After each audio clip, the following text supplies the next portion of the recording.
कैसे नाज़रीन कराम, सलीम अख्तर हाज़िर खिदमत और आपकी खिदमत में सलाम।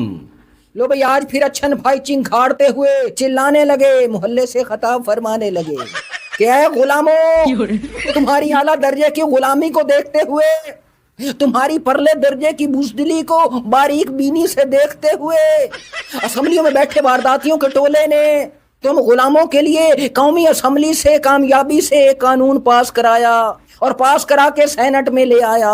अगर ये खामोशी से कानून पास हो जाता तो तुम्हारी जमीन तुम्हारी न रहती, तुम्हारा घर तुम्हारा न रहता।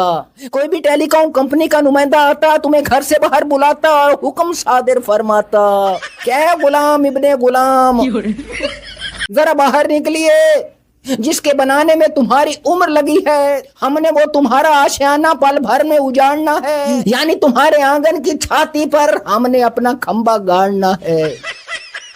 और अगर तुम इनकार में सर हिलाते तो दरबदर हो जाते, 5 करोड़ का जुर्माना होता, या फिर तुम होते, सरकारी दफ्तर होता, कोर्ट कचहरी होती, थाना होता।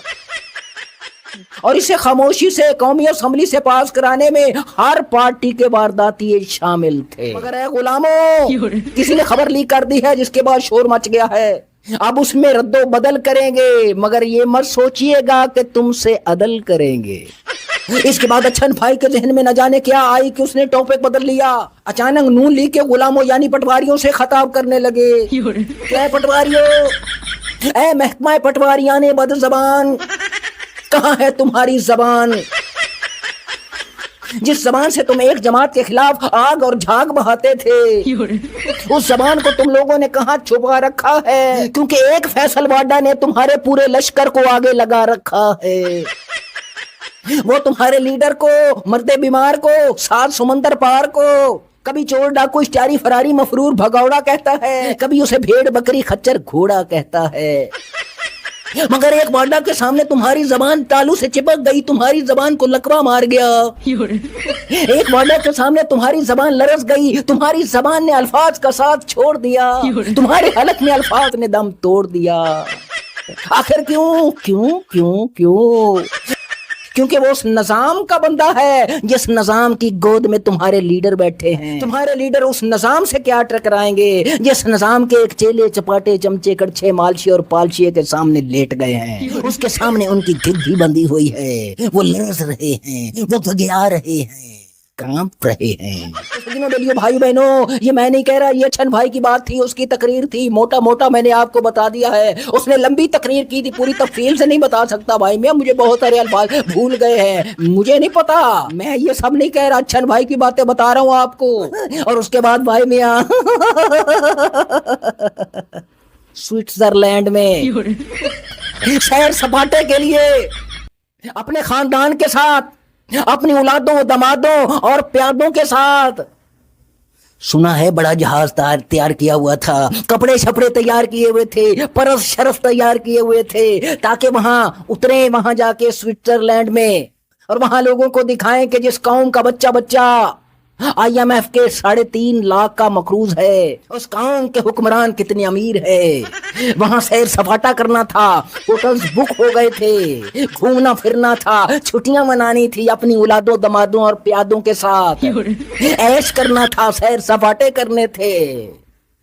मगर क्या हुआ, उन्होंने ऑनलाइन दस्तखत कर दिए, जिसके ऊपर वो भारी सीने पर पत्थर रख के, सारे फैसले सीने पर पत्थर रख के हमारे वजीर आजम कहते हैं, ये जो दस्तखत किए हैं वो भी सीने पर पत्थर रख के किए भाई मियां, क्योंकि सैर सपाटों का सारा प्लान चौपट हो गया था, पैसा काफी सारा इकट्ठा हो गया था भाई मियां। अवाम के ऊपर पेट्रोल पर लेविज लगा लगा के उनके खून पसीने की कमाई काफी सारी जमा हो गई थी, उसको सैर सपाटों के लिए इस्तेमाल करना था, वो इस्तेमाल नहीं हुई। फिर कभी कर लेंगे, लेकिन ये मौका बड़ा जबरदस्त है अपनी औलादों दमादों और प्यादों के साथ घूमने का।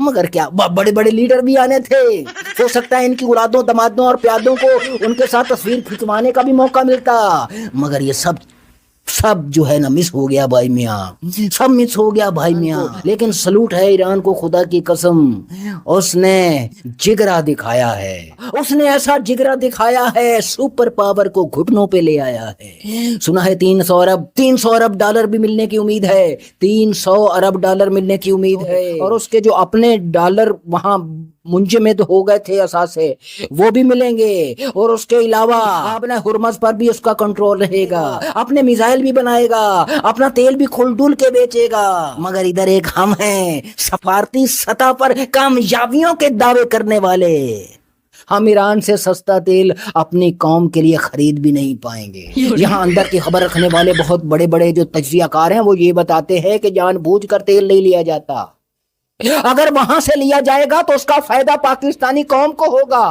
اگر نہیں لیا جائے گا، مہنگا منگوایا جائے گا تو سستا سمگلنگ کے ذریعے لایا جائے گا تو وہ سمگلر کو فائدہ ہوگا، اگر ویسے ہی لے لیا تو پھر کس کو فائدہ ہوگا بھائی میاں؟ کسی کو فائدہ نہیں ہوگا، نظام کو فائدہ تھوڑی ہوگا، عوام کو فائدہ ہوگا۔ اگر ایران سے تیل ایسے سستا لے لیں گے تو بھائی سمگلنگ کے ذریعے لائیں گے تو سمگلرز کو فائدہ ہوگا، اگر سستا آنا شروع ہو گیا ایران کے راستے سے ہمیں تیل تو سمگلنگ کیسے ہوگی؟ تو پھر سمگلنگ کون کرے گا؟ خدا ہم سب کا حامی و ناصر ہو۔ پاکستان زندہ باد۔